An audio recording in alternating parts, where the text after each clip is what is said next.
Hello, horror fans. Welcome back to Jay vs. Horror. I'm your host, Jay Wall, and today, guys, it's time for our Patreon Pick Show.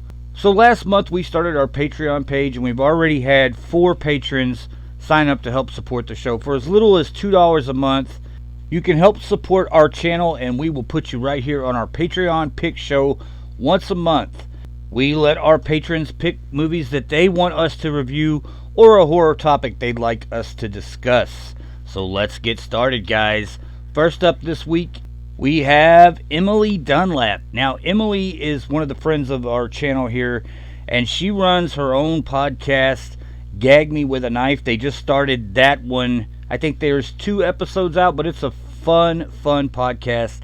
Emily is a big fan of slashers, and, until I met Emily, I don't think I realized that there could be different types of fans for different types of subgenres. Like, I'm a big slasher fan too, but I'm not just an 80s slasher fan. I like the slashers from the 90s, Scream, Urban Legend, I Know What You Did Last Summer. I like the slashers from the early 2000s, like Malevolence, The Orphan Killer, Laid to Rest, stuff like that. And for me, it's several different factors. First off, I like a good story. That's my number one thing with any horror movie. I like a good story. If there's a smart script there, then I'm in. But, with slasher films, we don't get that a lot because we get a lot of recycled elements. So my second factor for a great slasher movie is kills. I love good kills. And so with some of the earlier slasher movies, the kills weren't so great. I mean, not all these movies had Tom Savini working on them. And sometimes they didn't even show the kills. They would just show the killer, and then you would know that the person got killed, and there wouldn't be any blood or guts or anything like that. But Emily is a different type of fan. I think Emily enjoys the atmosphere more, and she really likes the kind of goofy slashers and the ones that are just fun to watch. They're not necessarily dark and brooding and blood and guts everywhere. They're just fun, cheesy 80s slashers. And so she's thrown me a few curveballs with some of these, because I won't say that I think I've seen everything, because I know I haven't. When I used to write for Movie Pilot Horror, that was my tagline, a man on a mission to see every horror movie ever made. About 3 or 4 years into that, I realized how ridiculous of a tagline that was and changed it. I can't remember what I changed it to, because I ended up actually leaving Movie Pilot Horror about a month before they shut the place down. So Emily has chosen a slasher from 1986 for us to review this month, and it is called Evil Laugh. This was a fun one, guys. I cannot complain about this one. It was actually a fun watch. Evil Laugh is a 1986 American slasher film directed and starring Dominic Braccia Jr. And it also stars Miles O'Brien, Gerald Pearson, and Kim McCamey, with another appearance here from Scott Baio's brother, Stephen Baio, which they look just alike. They even dress pretty much alike for this era. The film is about a group of medical students attacked by a masked killer while repairing a building over the weekend.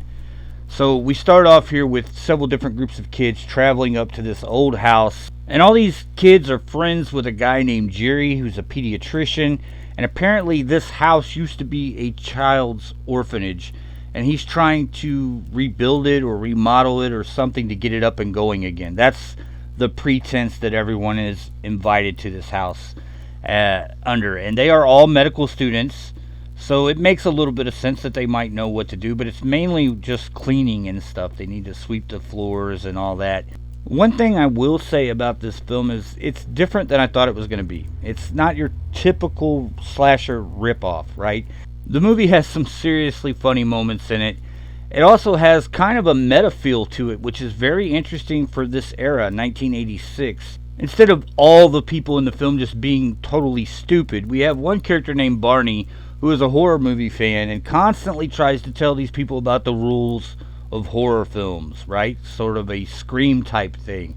So there's some very interesting scenes in this movie that you're not going to see in other films from this era. For instance, there's a scene where the guys are walking into the kitchen and they kind of hear this evil laugh, and it sounds like it's coming from behind this door, and they open the door and there's nobody there. Well, the caretaker comes in the kitchen behind him and says, "Oh, it's nothing, you guys are just hearing stuff, it's probably the wind," or something like that. And our character Barney, he steps up and says, "Bullshit." You don't hear somebody laughing evilly at you and then open a door and there's no one there and then everything's okay. So there's several moments like that in this film where the characters kind of call bullshit on the movie. They're kind of like, "Nah, that doesn't happen." There's one scene where a guy gets killed with a microwave. They stick his head into the microwave and turn the microwave on, and he screams while he's in the microwave, "Hey, you can't turn the microwave on without the door shut." But it works anyway in the movie. Uh, as far as the kills go in this movie, they're subpar. They're not good. They're better than some of the other movies I've seen from this era. But this one is kind of more about the twisted little story that we have here.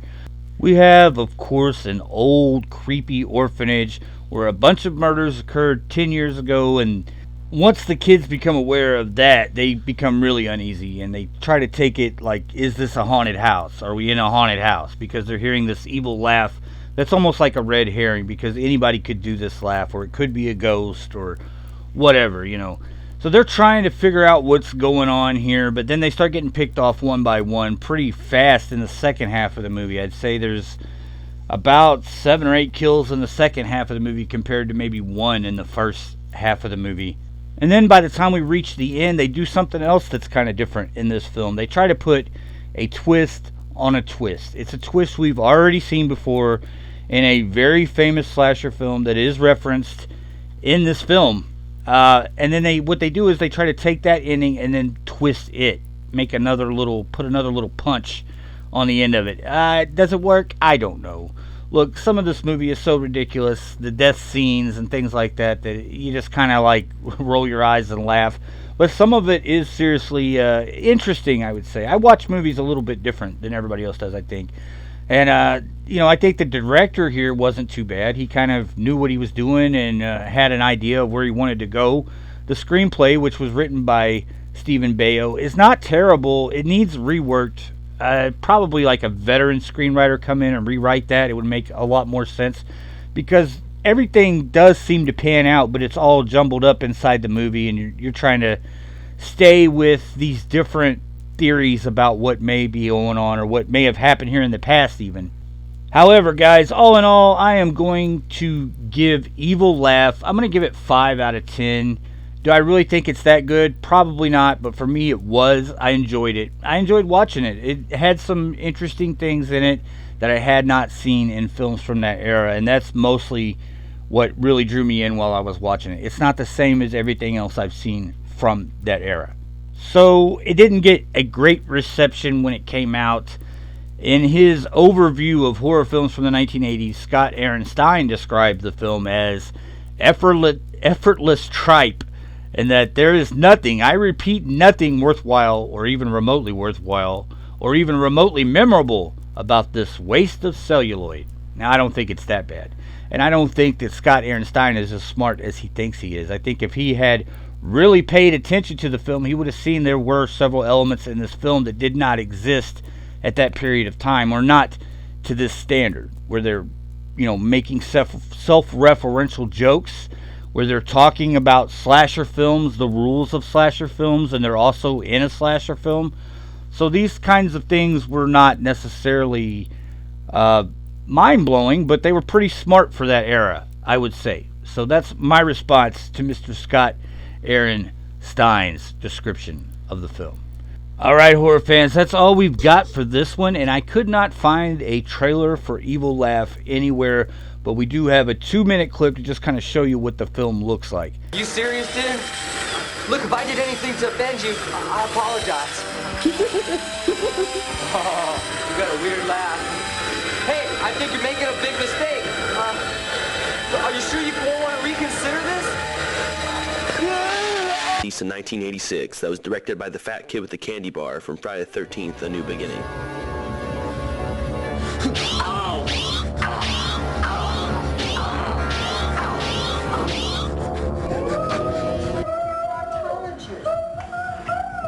Oh, honey, I love it when you make those sounds. I really do. Oh, sweetie, where's my belly? Oh, it's all right. It's not that cold. A group of horny med students, most of them look like they're in their 40s, head off to a secluded house to help a friend fix it up. They are unaware that 10 years ago, a madman went on a murderous rampage, and the abandoned home is rumored to be haunted.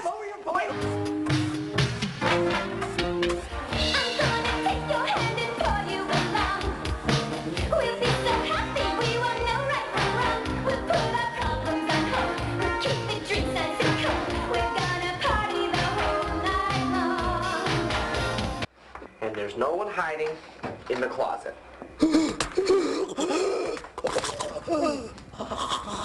Come on, you guys, stop fooling around. Marty, take off that dumb mask. Oh, what are you gonna do, kill me? Just don't mess up my hair, okay? Okay, come on, kill me. Okay, I'm good, okay? Alright, you happy now? Come on, cut it out.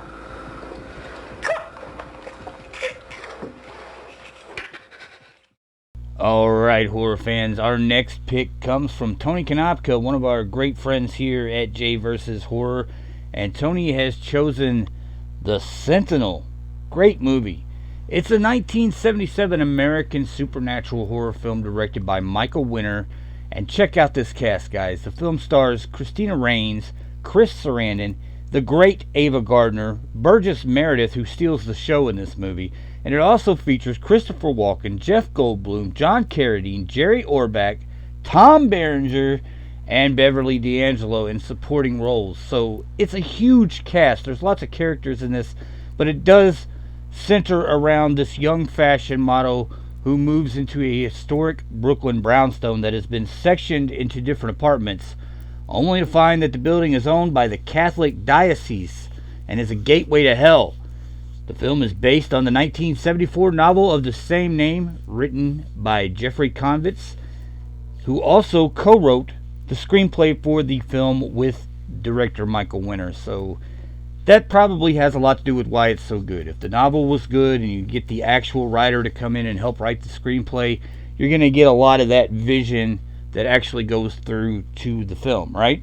There's a ton to talk about with this film. It's a weird bag of different themes from different films, and also, like, you look at it from the era that it was made, 1977, and we're talking about the age of, like, Suspiria, and of course we would see The Shining just 3 years later, and The Exorcist just 4 years before, and it kind of has the feel of that type of movie. Like, a weird supernatural thing is happening, and it's hard to explain what it really is.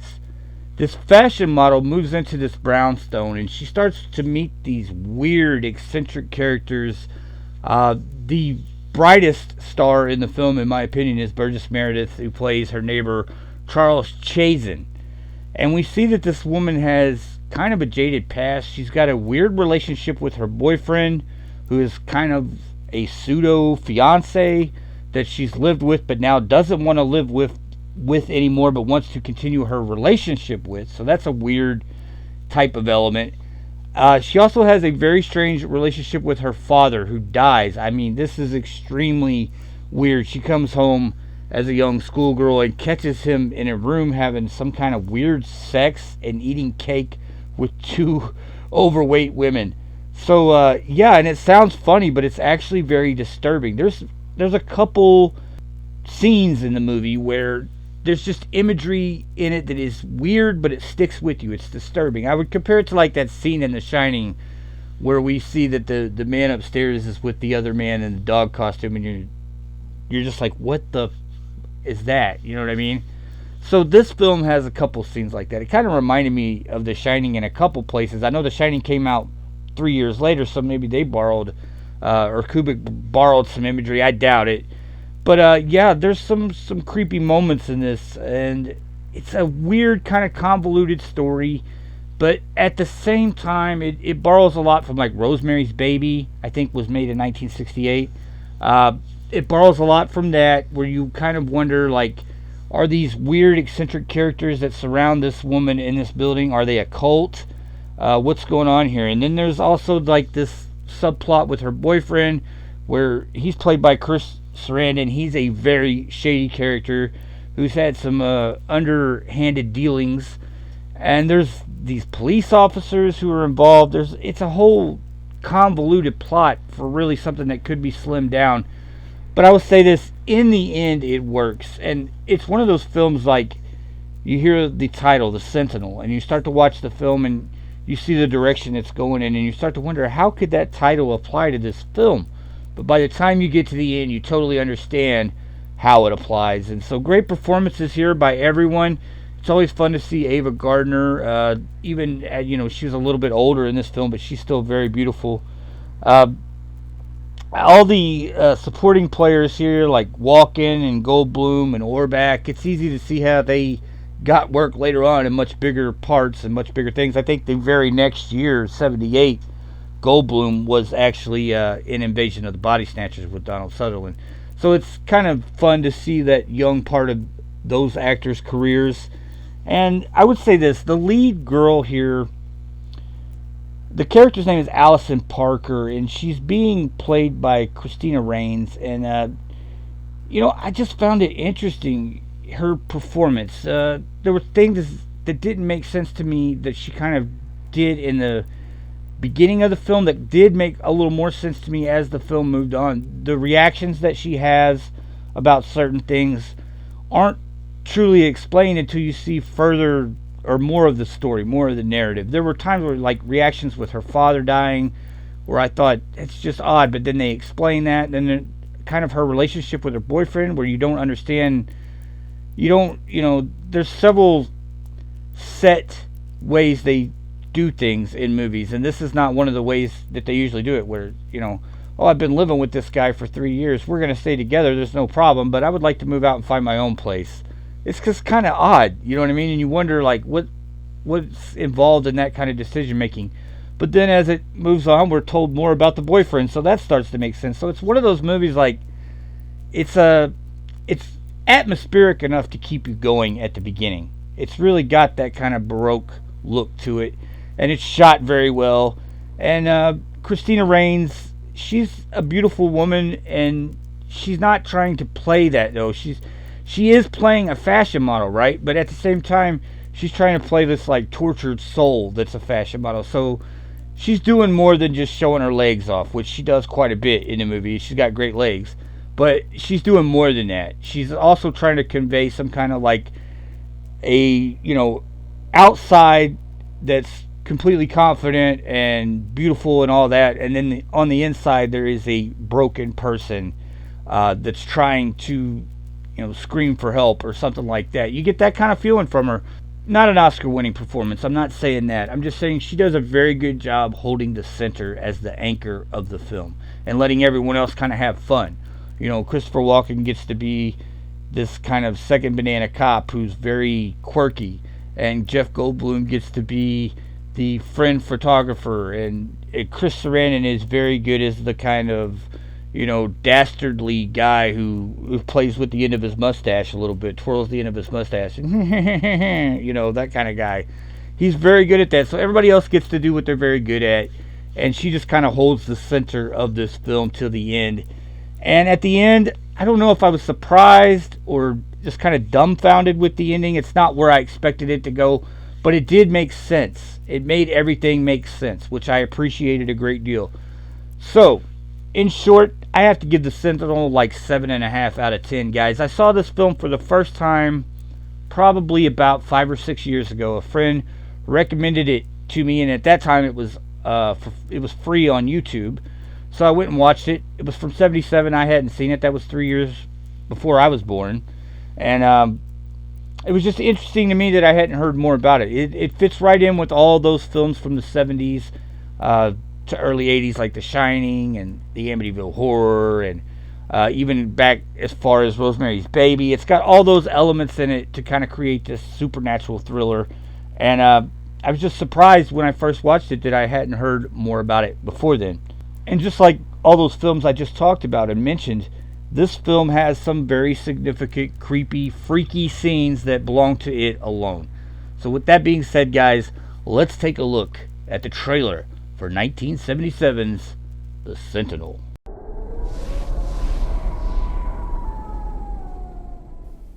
It's one of the nicer tree-lined blocks in New York, and only 20 minutes from the center of town. Oh, and just around the corner there's a supermarket and the cleaners. That's Father Harron in 5A. He's blind.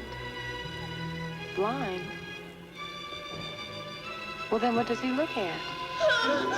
There is danger everywhere.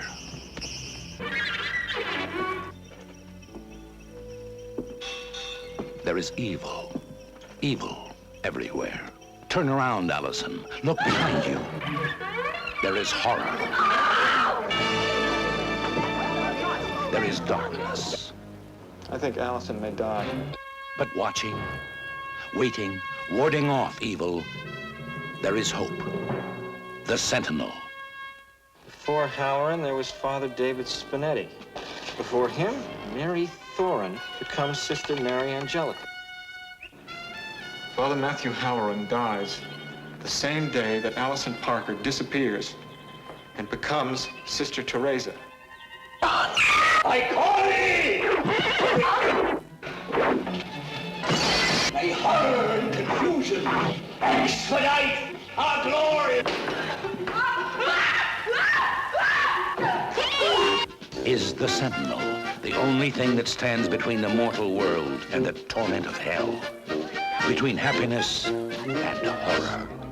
She went to a party with 8 dead murderers. Eli Wallach. Doesn't everybody? I've had a noisemaker. Sylvia Miles. Nobody has lived in that building for 3 years. Ava Gardner. Martin Balsam. Jose Ferrer. Arthur Kennedy. There is danger. Swear to God, I'll kill you! Chris Sarandon. I'll kill you! Burgess Meredith. Welcome home. And Christina Raines. The Sentinel. The most frightening motion picture experience of your life. And the most revealing. Turn around. Look behind you. Be one with us. No! There is evil everywhere. And the Sentinel is the only hope. The Sentinel. All right, horror fans, our next pick comes from Brandy Johnson. Brandy is a friend of the channel, and she also is a moderator at the J vs. Horror group on Facebook. So if you guys like Facebook, if it's something you're into, go check out the J vs. Horror group. We've got about 26,000 members there, and I guarantee if you post anything in there, a question, meme, anything like that, you're going to get a large response in that group. So Brandy gave me a list of films that I could choose from that were some of her favorites and then a couple of oddball choices. But I chose to go with one of her picks here, which is Friday the 13th, A New Beginning. That's right, Friday the 13th, Part 5. We found one of those people who loves this movie. And I don't hate it. I don't hate any of the movies in this franchise. Actually, I kind of love them all. And even the worse they get, the more I seem to like them, it seems. Friday the 13th, A New Beginning is a 1985 American slasher film directed by Danny Steinman and starring Melanie Kinnaman, John Shepard, and Shavar Ross. It also has a little cameo with Corey Feldman. It is the 5th installment, of course, in the Friday the 13th franchise and follows a teenage Tommy Jarvis who still suffers from nightmares of the mass murderer Jason Voorhees, whom he killed as a child. He is now institutionalized at a halfway house near Crystal Lake because that's a good idea. However, Tommy has to face his fears when a new hockey-masked killer begins another series of violent murders. A New Beginning features a high number of on-screen murders. Aside from its gore and violence, the film also has become known for its explicit nudity and sex scenes. Yes, this is the sleazy Friday. It also has a frequent number of drug use scenes. Peter Brack's book, Crystal Lake Memories, The Complete History of Friday the 13th, details that behind the scenes, the production was extremely plagued with hardcore drug use. No surprise here. And it's interesting in this movie because, look, I've had people say, Jay, could you explain the Friday the 13th timeline to me? No, absolutely not. Hell no. There is no definitive timeline. You either like the movies or you don't, right? We're talking about a masked psychopath who returns from the dead several times. So we can kind of suspend disbelief for some of the other things we have to deal with. This is a big one, though. The age of Tommy Jarvis, because part 4 comes out basically a year before this one, and Tommy seems to age, like a decade, 7-8 years within this period of time. And it's also interesting to me that, like, Tommy was played by 3 different actors, and the third time is like another year later, and that actor didn't seem like he was appropriate for the last age either. I thought he was a little older, like 22 or something, 23 by then, or it seemed like to me, I will say. But yeah, it's an interesting point in the franchise, right? Because they've taken some smaller returns from part 3 and part 4, and now they've decided to go in a new direction and build a new trilogy.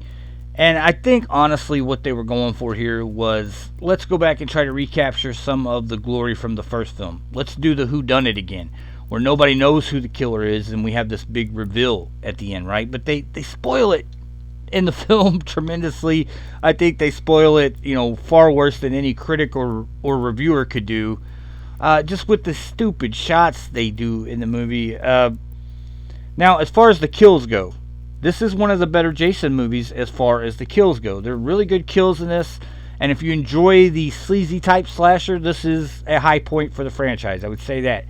But there's some problems with the writing, and there's some problems with the characters and things like that. I mean, what we see here is that after Tommy arrives to this halfway house, there's an incident where one of the kids goes into a rage and chops one of the other kids up with an axe for offering him a candy bar. It's kind of weird, right? But then we see that, the cops come out to clean up the mess. And, of course, this is the first time we meet Roy. And I hate to spoil this movie for you. If you haven't seen it, maybe stop here and go watch it. But Roy is the killer in A New Beginning. And he's a paramedic at Crystal Lake. I have a lot of questions for Roy if I ever get to meet him. Like, it's amazing to me. He is so upset that his son got chopped up. But obviously he's given the kid away or given the kid up at some point. Nobody that he works with or that knows Roy seems to know that was his kid that got chopped up. And then there's a couple of weird scenes in the movie where they just, like, there's one scene where the cop says something and then Roy says, "Are you talking to me?" And the cop turns around and looks at him, and it's just like a close-up of Roy's face. He's like, "No, Roy, we're not talking to you," or whatever. It's just cheesy. Like, they directly reference Roy a couple times in the movie to validate him being the killer at the end. That's basically all it is. They give you a couple shots just to show you that Roy was around, he was a person. And if you're trying to guess who it was, you're probably not going to guess Roy because he is such a secondary side character that it's ridiculous, right? I mean, the thing is that you want to ask Roy, why weren't you taking care of your kid, Roy? I mean, if you think they did such a bad job, you obviously had a pretty good profession, a paramedic. I mean, they make decent money. They don't make great money, but they make enough money to take care of a kid, right? But, yeah. But Roy becomes pissed off that this happened to his son, of course, just like Mrs. Voorhees, and that nobody was paying attention when this went down, and it's everyone's fault except for Roy's, who knew that his kid was at this place and never tried to support him. It's just crazy to me, like the whole Roy thing. But other than that, yeah, there's some good things about the movie. It's a Jason movie. It's a Friday the 13th movie. I some people want to exclude it. They want to treat this one like Halloween 3, Season of the Witch. But with this one, I don't even know how you can do that. We've already had an instance in this franchise where Jason wasn't the killer. And then in part 2, you don't know Jason's the killer from the beginning. You think that. But because you've been thrown off in the first one, you're kind of waiting for the end to see that it is Jason, right? It's not somebody else doing this stuff and trying to set Jason up for it, right? Well, with this one, they try to do that, but it's just so hokey. And they even tried to use like the same motivation for the killer. It would have been interesting to see like a different motivation other than, well, my son got killed and nobody was paying attention, so we're going to start this all over again. And it's also odd to see the killer in like a present where all this is happening. This is all happening and we're seeing the killer, and then they're wanting to turn this into a trilogy. So they're gonna do something to Roy, right? I mean, they're gonna if they're planning on bringing him back for 2 more movies, I can only imagine that his face is gonna be all messed up, all burned up, and it's just weird to see him from point A. The guy looks like Lou Ferrigno. It's not Lou Ferrigno, but it looks like Lou Ferrigno, in my opinion, a great deal. Let me see if I can find here who played Roy real quick without taking too much time. Oh yeah, Dick Wyand. Dick Wyand played Roy Burns, and he looks like Lou Ferrigno. He's a huge dude, and it does make sense in that sense where like maybe you should have. I mean, they totally give it away by giving you these weird, awkward shots with Roy anyway. But just looking at the massive size of that guy, you could kind of realize that maybe he was going to be Jason at some point. I don't know. Overall, guys, I'm going to give Friday the 13th a new beginning. Friday the 13th Part 5, whichever you prefer to call it. I'm going to give it 5.5 out of 10. I really like slasher movies, and this one's not as bad as everyone makes it out to be. It's got some sleazy stuff I could do without, but part of it I understand because that's just what 80s slashers are, and this one took it up a notch. And I understand that everybody on the set was juiced. That doesn't always bother me either, right? Because everybody on the set of Maximum Overdrive was juiced, and I like the way that turned out. I'm not saying I'm not promoting drug use. I'm just saying I won't totally disregard a film because the people who made it were high. That's not it doesn't disqualify the film for me.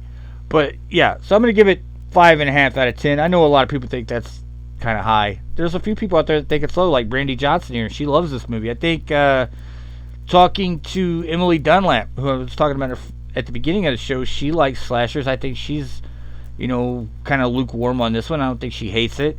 But I know this is kind of like Halloween 3, where there's a lot of people out there who say it's the worst movie they ever made.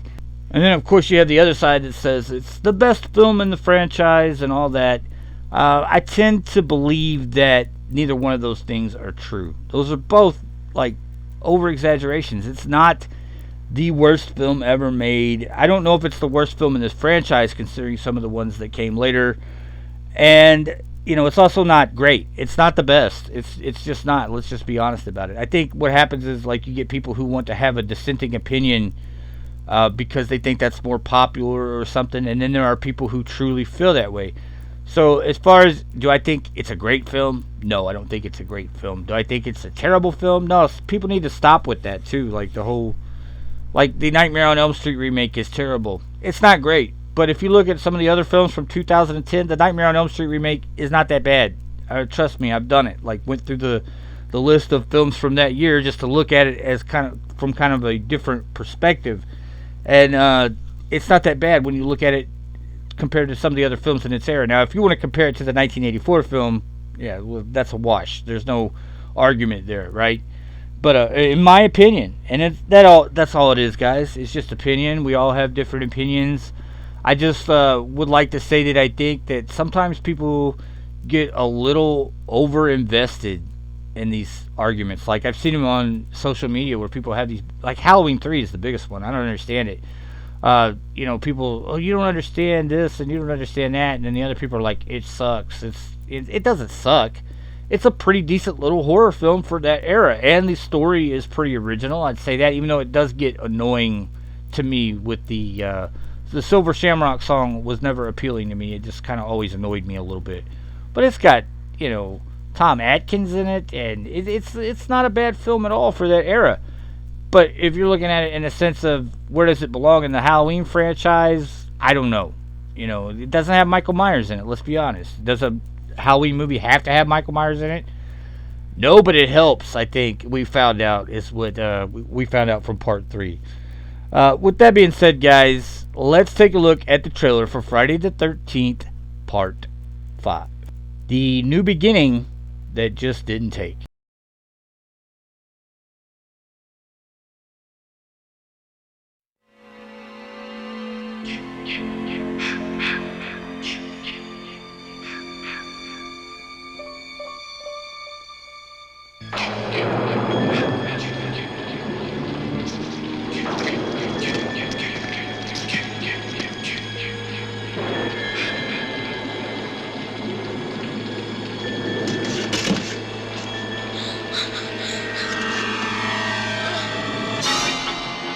If the memory of Jason still haunts you, you're not alone. Friday the 13th, Part 5, A New Beginning.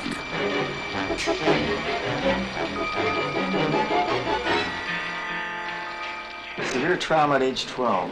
Brutal self-defense, murder of a psychopathic killer. Boy, they've given him every therapy they can think of. It's wonder his mind isn't fried with all the drugs they've given him.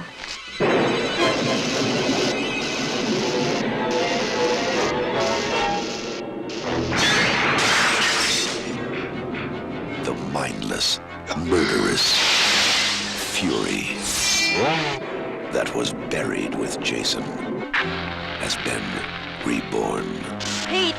And suddenly, terror has become child's play.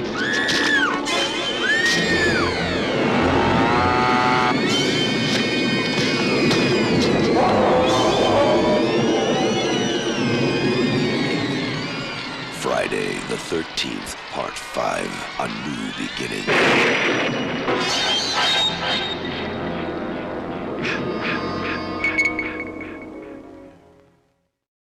All right, horror fans, our final segment of the day comes to us from Devona Patterson. She is also one of our patrons, but Devona never asks us to do reviews. She always wants us to discuss horror topics, and she gives us some great questions. And the question she came up with this week, I really like. The question is, Jay, what actor from the past would you love to see in horror films from today? And I thought about this one for a long time, and the only thing I could really come up with was one of my favorite actors of all time, Anthony Perkins. Love to see Anthony in some films from today. I could totally see him in a movie like Creep, starring Mark Duplass, or, of course, one of my all-time favorites, Hannibal Lecter from Silence of the Lambs. I think Anthony was a very underrated actor, and I really would have loved to see him get some better, deeper, more engaging roles. I think he kind of got put into that Norman Bates stereotype after Psycho. He did a lot of films. That's what people don't realize about Anthony Perkins, is this guy made movies for 40 years, all kinds of movies, but everyone always remembers him as Norman Bates. And then even in Edge of Sanity, he's kind of playing a different take on that to some extent. And so, yeah, I know that Silence of the Lambs is not a stretch from that, but it's a little bit different of a type of psychopath. Norman was the shy boy next door who was actually crazier than anybody knew. Hannibal was a little bit more intelligent than that, more thought out, right? So, yeah, I would love to see him play one of these deep, entangled psychopaths who plays games with people. Maybe even like the character of John Doe in Seven, something like that. And so thank you, Devona. That was a great question. I really thought about that one a lot. I came up with it. I tried to think of like what would I put Vincent Price in today. And all I could think of was like him all bulked up, about 250 pounds of muscle on Vincent Price, and he's playing in Don't Breathe. He's playing the old guy in Don't Breathe. That was the only thing I could come up with. I'm sure there's other stuff, but yeah, it made me laugh.